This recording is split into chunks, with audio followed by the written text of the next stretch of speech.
Mesin diesel merupakan penemuan yang didapat pada tahun 1892 oleh seorang bernama Rudolf Diesel dan menerima paten pada tanggal 23 Februari 1893. Mesin diesel sendiri merupakan jenis mesin pembakaran dalam atau sebuah pemicu kompresi yang dimana bahan bakar akan dinyalakan oleh suhu tinggi gas yang dihasilkan dari kompresi, bukan merupakan hasil pembakaran yang dibuat oleh alat berenergi lain seperti halnya busi yang ada pada mesin bensin. Mesin diesel sendiri biasanya lebih banyak digunakan pada mobil-mobil yang memiliki kapasitas mesin besar serta membutuhkan tenaga yang besar seperti truk, bus, fuso, dan kendaraan besar lainnya. Sebenarnya, prinsip kerja motor diesel 4 tak bisa dikatakan sama persis dengan cara kerja mesin bensin 4 tak. Perbedaan yang paling mendasar hanya terletak pada bagian proses pembakarannya. Pada mesin diesel, bahan bakar yang digunakan akan dibakar melalui panas dan tekanan yang tinggi atau sering juga disebut self-combustion. Ini jelas berbeda dengan mesin bensin yang mana pada proses pembakarannya, bahan bakar akan dibakar melalui percikan api listrik dari busi. Prinsip kerja motor diesel 4 tak yang pertama adalah langkah hisap, yang dimana proses ini akan membuat katup hisap mulai terbuka dengan diikuti piston yang bergerak turun dari titik mati atas atau TMA ke titik mati bawah atau TMB. Pada proses ini, udara secara otomatis akan masuk ke dalam ruang bakar karena adanya gerakan naik turun dari piston yang membuat ruang dalam silinder akan vakum dan secara otomatis udara pun akan terhisap dan masuk ke dalam. Setelah langkah hisap selesai, langkah selanjutnya adalah langkah kompresi, di mana pada langkah ini piston akan bergerak sebaliknya yaitu dari titik mati bawah ke titik mati atas, dan pada saat ini katup hisap dan katup buang masih berada dalam kondisi tertutup sehingga udara yang masuk ke dalam silinder akan dikompresikan atau dimempatkan.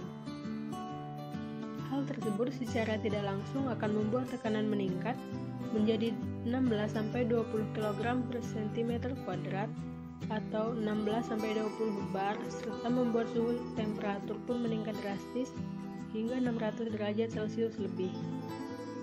Dan sesaat sebelum piston akan mencapai titik mati atas, secara otomatis bahan bakar akan dikabutkan melalui injektor masuk ke dalam ruang bakar. Dengan kondisi di dalam yang cukup panas, maka bahan bakar tersebut akan langsung terbakar dengan sendirinya, atau yang sering disebut dengan self-combustion. Langkah selanjutnya adalah langkah usaha. Pada proses ini atau pada saat proses pembakaran sedang berlangsung, katup hisap dan katup buang masih dalam keadaan tertutup. Alhasil dari pembakaran yang terjadi tersebut membuat tekanan yang sangatlah tinggi menjadikan piston kembali ke titik mati bawah dari titik mati atas. Langkah terakhir adalah langkah buang. Langkah ini akan kembali membalikkan piston dari titik mati bawah ke titik mati atas, yang mana secara otomatis katup buang akan mulai terbuka dan katup hisap akan tertutup. Sementara gas sisa hasil pembakaran akan terdorong keluar menuju ke knalpot. Pada langkah buang ini, kita akan menjumpai dua katup dalam keadaan terbuka. Kedua katup dalam keadaan terbuka biasanya terjadi pada saat awal langkah hisap dan akhir langkah buang.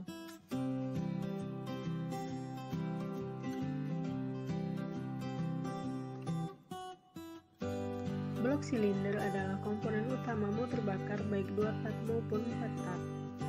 Komponen ini menjadi sebuah komponen primer untuk meletakkan berbagai engine kompartemen yang mendukung proses kerja mesin. Seperti yang bisa kita lihat, bentuk blok silinder tiap mesin pada umumnya sama, namun pada detailnya pasti berbeda. Hal itu dikarenakan pembuatan detail blok silinder disesuaikan dengan beberapa komponen yang akan menempel pada blok ini. Unit komponen kedua terletak pada bagian atas mesin.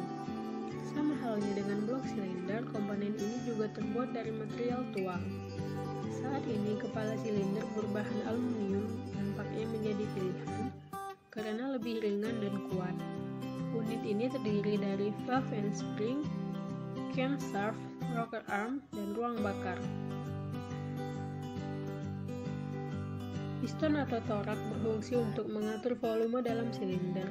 Volume perlu diatur agar proses kerja mesin dapat berlangsung. Dalam hal ini, saat piston bergerak ke bawah maka volume silinder akan membesar, sedangkan saat piston bergerak ke atas volume silinder akan mengecil.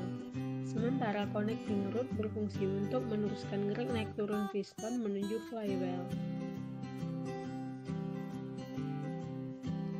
Poros engkol adalah sebuah komponen yang terbuat dari besi tuang yang digunakan untuk mengubah gerak naik turun piston menjadi sebuah gerakan putar. Prinsip kerja poros engkol mirip saat kita mengayuh sepeda. Karena berhubungan dengan tekanan dari piston, poros engkol tidak boleh lentur atau patah saat mendapatkan tekanan dari piston. Untuk itu, komponen ini dibuat dari paduan besi khusus yang memiliki kekuatan tinggi serta anti luntur.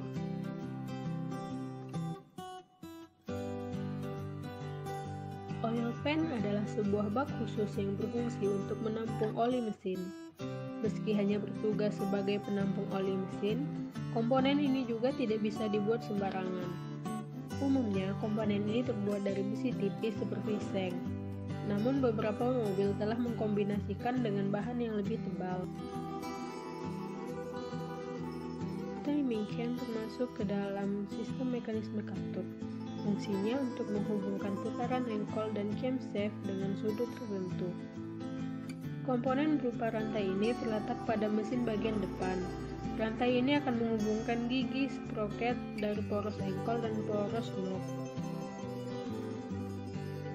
Flywheel atau biasa disebut roda gila pada awalnya berfungsi untuk menyeimbangkan putaran mesin.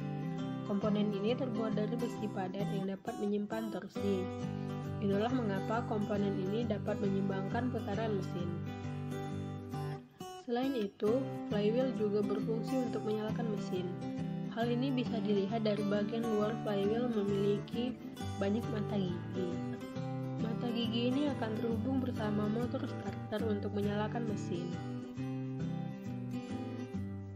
Komponen ini terdiri dari tangki hingga injektor. Sistem bahan bakar diesel berfungsi untuk mensuplai sejumlah bahan bakar solar ke dalam ruang bakar saat langkah usaha. Ada dua macam sistem bahan bakar pada mesin diesel, yaitu konvensional dan sistem common rail. Kelebihan mesin diesel yang menggunakan common rail yaitu lebih hemat dan efisien.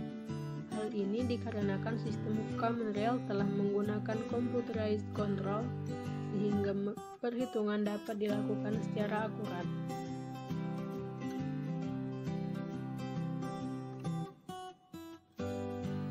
Mesin sulit dihidupkan.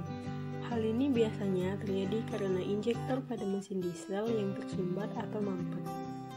Namun, perlu pengecekan lebih detail karena bisa juga karena sistem kelistrikan yang terganggu. Mesin pincang.